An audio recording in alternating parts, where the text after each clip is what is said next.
नमस्कार शेतकरी मित्रांनो, शेतकऱ्यांसाठी अत्यंत आनंदाची व महत्त्वाची बातमी ती म्हणजे पीक विमा संदर्भात. आता कोणकोणत्या शेतकऱ्यांना हा पीक विमा मिळणार आहे आणि किती प्रमाणात हा पीक विमा मिळणार आहे यासंबंधी संपूर्ण माहिती आता आपण या व्हिडिओच्या माध्यमातून जाणून घेणार आहोत. तत्पूर्वी शेतकरी बांधवांनो, तुमच्यासाठी अत्यंत महत्त्वाचा हा व्हिडिओ आहे. जर तुम्हाला पीक विमा मिळालेला असेल किंवा पीक विमा मिळालेला नसेल तरीसुद्धा हा व्हिडिओ तुम्ही शेवटपर्यंत नक्की बघा, कारण हा पीक विमा कोणत्या वर्षातील व अजून ज्या शेतकऱ्यांना मिळालेला नाही त्या शेतकऱ्यांनी काय करावे यासंबंधी संपूर्ण माहिती आज आपण या व्हिडिओच्या माध्यमातून जाणून घेणार आहोत. तत्पूर्वी शेतकरी बांधवांनो, तुम्ही जर फर्स्ट टाईम या चॅनलवर आला असाल तर चॅनलला लाईक, शेअर आणि सबस्क्राईब करायला विसरू नका, जेणेकरून शेती संबंधित नवनवीन व्हिडिओ सर्वात अगोदर तुम्हाला याच चॅनलवर मिळतात. चला तर शेतकरी बांधवांनो, आता आपण व्हिडिओला सुरुवात करूया. जर आपण बघितलं तर महाराष्ट्रातील शेतकरी बांधवांसाठी अत्यंत आनंदाची बातमी आहे. ती म्हणजे गेल्या काही महिन्यामध्ये ज्या अवकाळी पावसामुळे आणि अतिवृष्टीमुळे रब्बी हंगामातील शेतकऱ्यांच्या पिकांचे जे प्रचंड नुकसान सहन करावे लागले होते, त्यासाठी आता आपलं राज्य सरकार आहे त्यांनी शासनाकडून जी आर्थिक मदत आहे ती वाटप करण्यास सुरुवात केलेली आहे. म्हणजे जो अवकाळी पाऊस पडला होता किंवा गारपीट झाली होती अशामध्ये ज्या शेतकऱ्यांच्या रब्बी पिकांचं भरमसाठ नुकसान झालेलं आहे, अशा शेतकऱ्यांसाठी आता राज्य सरकार भरीव अशी मदत ही वाटप करत आहे. शेतकरी बांधवांनो, तर आपण बघणार आहोत की कोणकोणत्या जिल्ह्यांमध्ये ही मदत वाटप होणार आहे. तर शेतकरी बांधवांनो, शेतीवर अवलंबून असलेल्या बऱ्याचशा कुटुंबांना या अनुदानामुळे आता मोठा असा फायदा होणार आहे.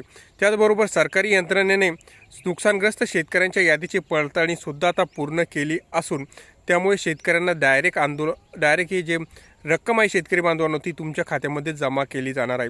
येत्या काही आठवड्यात सर्व शेतकऱ्यांना, म्हणजे काही शेतकऱ्यांना तर वाटप सुरू झालेले आहे, परंतु ज्या शेतकऱ्यांना अजूनसुद्धा वाटप सुरू झालेले नसेल तर येत्या काही आठवड्यामध्ये त्या सर्व शेतकऱ्यांच्या खात्यात ही रक्कम जमा होणार आहे.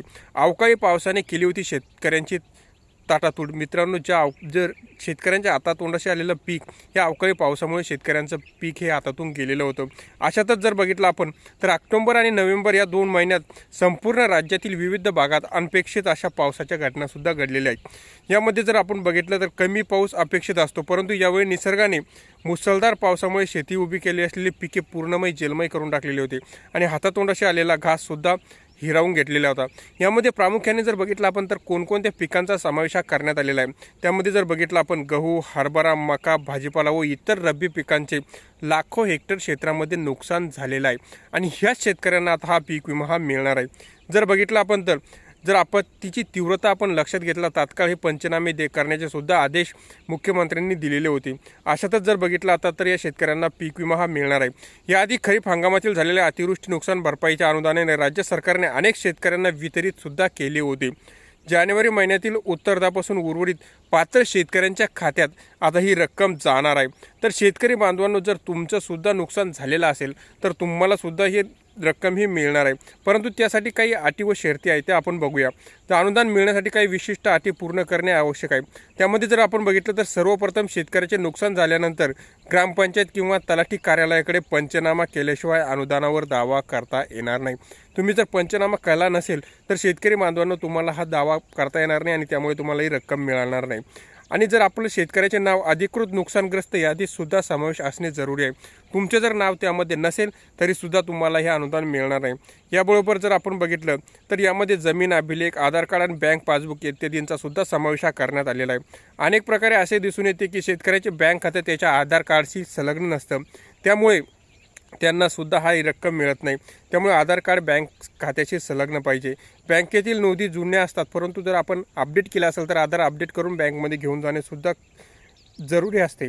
तर शेतकरी बांधवांनो, जर तुम्ही सुद्धा अशा पद्धतीने जर तुमच्या जिल्ह्याचं नुकसान झालेलं असेल आणि तुमच्या गावामध्ये नुकसान झालेलं असेल आणि पात्र यादीमध्ये जर तुमचं नाव आलेलं असेल तर तुम्हाला सुद्धा ही रक्कम मिळणार आहे. काही शेतकऱ्यांना तर नुकसान भरपाई वाटपसुद्धा सुरू झालेले आहे, परंतु तुम्हाला जर मिळाले नसेल तर काही दिवसामध्ये तुमच्यासुद्धा खात्यामध्ये ही रक्कम येणार आहे. शेतकरी बांधवांनो, सरसकट सर्व शेतकऱ्यांचा यामध्ये समावेश असणार आहे. काही शेतकऱ्यांना पूर्वी मिळालेली होती, काही शेतकऱ्यांना पूर्वी मिळालेली नव्हती. आता त्या सर्व शेतकऱ्यांना ही रक्कम वाटप होणार आहे. तर शेतकरी बांधवांनो, ही होती अत्यंत महत्त्वाची व आनंदाची बातमी. जर माहिती आवडली असल्यास चॅनलला लाईक, शेअर आणि सबस्क्राईब करायला विसरू नका. धन्यवाद.